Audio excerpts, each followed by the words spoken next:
Disclaimer, né? A gente é contra a escravidão. Escravidão é errado. Tudo que envolve a escravidão, cara, tem que ser abolido. Infelizmente, hoje no mundo existe mais escravo do que existia 200 anos atrás. Isso é pouco falado também. Se você for pegar, sei lá, o Jones Manuel, e você pega vários outros ali que estão na esquerda, eles pegam esse caso aí, eles pegam e falam, ó, o do Jones Manuel mesmo, sabe o que ele falou? Ele falou assim, ó, isso daí foi uma situação claramente criada para abafar o impacto da subida do Santa Cruz. Eles menosprezam uma coisa dessa. Você começa a falar, caraca, mano. Lembra a explicação que eu dei de como o sujeito vai ficando radicalizado? É isso, cara. Vou mandar pra você depois esse livro que eu escrevi com o Sr. Sepúlveda, Das Bases Revolucionárias da Política Moderna. É muito complicado. A gente tá vivendo tempos sombrios, né? O Jones Manuel é um sujeito radicalizado. Você acha que ele é um perigo pra ser uma forte liderança pra frente ou não? Ideologicamente, sim. Ideologicamente, sim. Ele é um radical de esquerda. Ele já defendeu publicamente que num ambiente de revolução você tem que matar. Meu Deus. Ele mataria. Um ambiente de revolução. Então amanhã ou depois... Se ele acordar de manhã e quiser pegar a arma... Hoje é revolução. Hoje é revolução. Ele vai te matar e tá justificado. Na cabeça dele. Na cabeça dele. Radicalizada. Nós temos outros aí. Tem um assistente da Dilma, um economista aí, que já defendeu isso também. Lá é o principal assessor da Dilma no Banco do BRICS. Já defendeu isso também. Isso é super perigoso, né? Porque a pessoa, quando ela é radicalizada, ela faz qualquer coisa. Sim. Mas é do outro lado, quem que é o radical? Não é porque eu rezo o terço. Eu vou fazer minha caminhada rezando o terço, é radical. Radical. Não, porque eu vou pra missa, radical. O Biden tava mandando o FBI investigar os católicos que vão na missa em latim. Que loucura, né? Pois é. Mas você acha que estamos perto do fim dos tempos com todas as informações? Eu não entro em questão escatológica, Luan. Não gosto de entrar. Não que não exista escatologia. Sim. Mas se você for pegar a história, nos últimos 2000 anos, você tem vários momentos que você poderia falar que era o fim dos tempos. E a gente sempre vai ter aquela tendência natural de colocar que o momento que nós estamos é o melhor e o pior pra tudo. Cara, você pega assim hoje em dia... A janela se você for ver a janela de... Qual é o nome da janela? De Overton. De Overton você vê que o mundo ele gira assim, Sim, né? ele gira assim. Então, por exemplo, você pega assim, o sujeito fala assim... Eu vou pegar um lado positivo e negativo dos tempos atuais. Hoje, qualquer pessoa que mora na periferia, tá? A maioria das pessoas que moram na periferia possuem uma vida muito melhor do que a maioria dos nobres e reis da Idade Média. É verdade. Água quente encanada, cortinas. Cara, cortinas até o século XIX era artigo de luxo. As roupas, equipamento eletrônico, celular, internet, maneira de se comunicar. Assim, não, porque os reis e não sei o quê. Não, cara, você vive hoje melhor que a maioria dos reis. A maioria dos nobres, dos duques. Tinha uma dor de dente porque o rei morria, pô. Pois é. Você tem aspirina, você remédio, pô. Depois que a aspirina foi inventada, o mundo mudou. Verdade. Então, assim, isso é um ponto positivo. Só que um ponto negativo. O pessoal mete o pau no feudalismo, na escola, porque o feudalismo, não sei o quê. Eu não estou defendendo o feudalismo. Sim. Eu estou citando. Feudalismo, não sei o quê. O camponês do feudalismo tinha muito mais direitos hoje, muito mais direitos naquela época do que você tem hoje. Olha aí. Tem muita lorota que o pessoal conta sobre a época do feudalismo, tá? Por exemplo, que, quando o camponês casava, quem tinha que tirar a virgindade da mulher era o senhor feudal. Cara, pode ser que em algum lugar na história isso tenha acontecido? É claro que pode. Mas isso não era uma prática, não era uma cultura, não existe isso. É igual quando o pessoal fala dos escravos, né? E todos os escravos eram maltratados e tal. Aí muitos estudos contam que também depende de quem era o dono, né? Tinha muito dono que... Eu vou voltar nisso da escravidão, porque eu tenho um dado interessantíssimo, mas olha só. Você pega aí, por exemplo... Cara, no feudalismo... Ó, por exemplo, se estoura uma guerra aqui hoje. O Brasil vai ajudar a Venezuela na invasão lá que os Estados Unidos está fazendo, um exemplo. Se chegar aqui a convocação para você tem opção? Eu tenho opção, eu não vou. Não, mas você vai virar...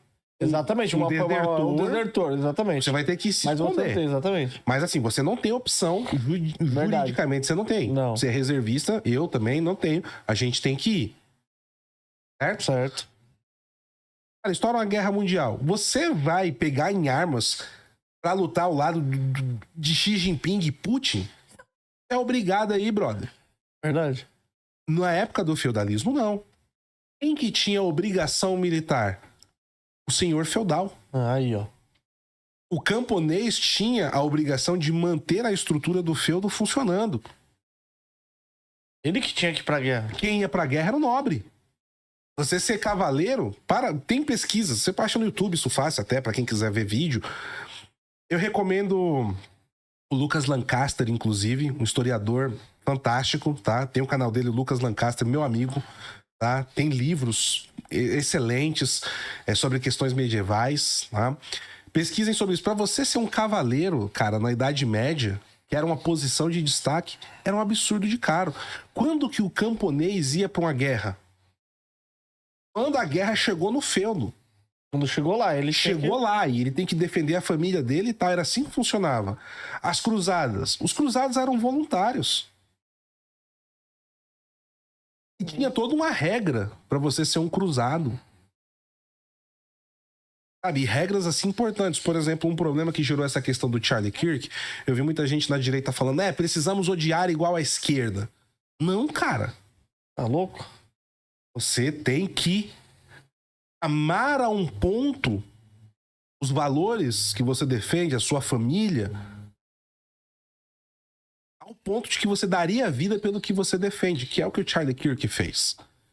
No momento que você odeia igual à esquerda, o que você tá fazendo? Se rebaixando, cara. Você tá tornando a questão pessoal... Você tá sendo um revolucionário. Você tá sendo um revolucionário. Sobre os escravos.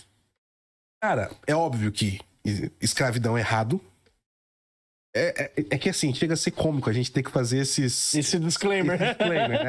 A gente é contra a escravidão é errado, tudo que envolve a escravidão, cara, tem que ser abolido. Infelizmente, hoje no mundo existe mais escravo do que existia 200 anos atrás. Isso é pouco falado também, tá? Principalmente no Oriente Médio, na África subsaariana. Escravidão moderna é algo que não se discute hoje, que é muito grave.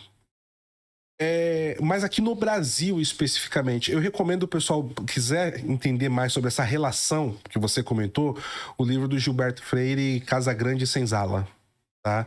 Esse é um livro que mostra muito da dinâmica do dia a dia, né, no Brasil nesse aspecto. Pegando tudo de ruim que tinha escravidão, só que assim, no Brasil, o escravo, no caso do Brasil especificamente, tá? Eu tô falando. Você tem vários registros históricos que demonstram isso. Que o escravo, ele trabalhava lá pro senhor dele e tal. Mas muitos escravos, eles eram empreendedores, de certa forma. Trabalhavam vendendo doces, alguma coisa, ou trabalhavam para outros. E eles juntavam dinheiro e compravam, depois de um tempo, a sua carta de alforria. Sua liberdade. Caixa Econômica Federal, ela foi fundada e escravos poderiam abrir conta na Caixa Econômica. A Caixa, que a gente vê aí hoje em dia. Muitos correntistas, os primeiros correntistas da Caixa Econômica Federal eram escravos. Caramba.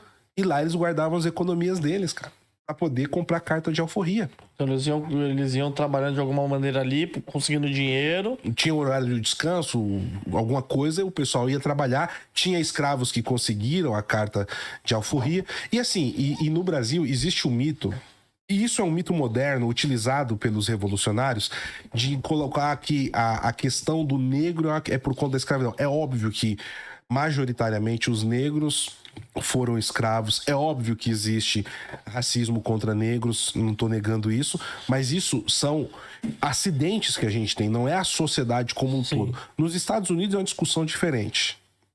Tô falando do Brasil.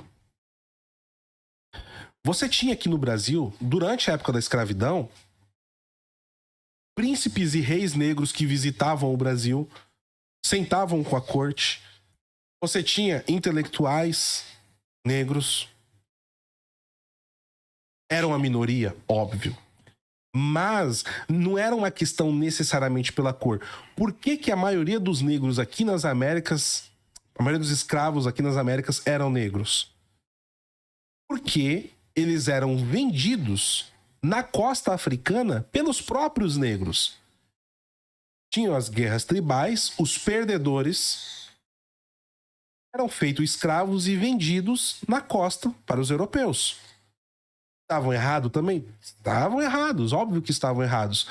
Mas o problema do tráfico negreiro que tinha, do tráfico de escravidão, ser negros, era por isso.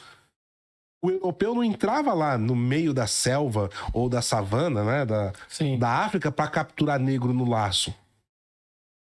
Tem um mercado interno dentro da África. Já era um mercado já existente lá. De ir... Ó, veja o filme, tem um filme que mostra isso aqui, na América também, pré-colombiana. É óbvio que você não vai pegar o filme como um exemplo histórico, isso é idiotice, mas ele tem uma demonstração lúdica, tá? Então, deixando isso claro. Chamada Apocalipto, do Mel Gibson. Apocalipto. Veja esse filme, é muito bacana. Ele mostra como as tribos indígenas eram feitas escravas pelas outras. E por quê? De sociedades que já tinham muitas coisas modernas já. É bem interessante. Então, tipo assim, as coisas não são preto e branco como o pessoal coloca. E é óbvio que ninguém é a favor da escravidão, que acha bonito. Não. Tem que deixar todo esse disclaimer. Tem que dar, mas assim, existem essas nuances, entendeu? Na história que você tem que olhar e tem que entender. Por exemplo, o Zulu. Zulu não, Zumbi. Zumbi dos Palmares. Zumbi dos Palmares. Não, um herói brasileiro. Cara, Zumbi. Ele era ele tinha uma posição monárquica alta dentro da origem dele. Ele não... Ou seja, você pega assim, um príncipe, um exemplo, e coloca para ser escravo. Esse cara quer fazer o quê? Não, eu quero voltar a ser um príncipe. Ele não fundou o Quilombo dos Palmares. O Quilombo dos Palmares era de um parente dele, de um tio dele, se eu não estou enganado. Ele envenena e mata o tio dele para assumir o posto, para tomar o posto. E o Zumbi tinha escravos. Olha aí. Ou seja, era uma questão de poder, não de cor. E os escravos, você acha que os escravos do Zumbi eram branco do olho azul? Não. Os escravos do Zumbi eram negros. Não, sim. Eram negros. Assim, a história do Brasil ela é recheada de farsa. A gente um dia podia fazer um e o pessoal só pra falar gosta, sobre né? isso.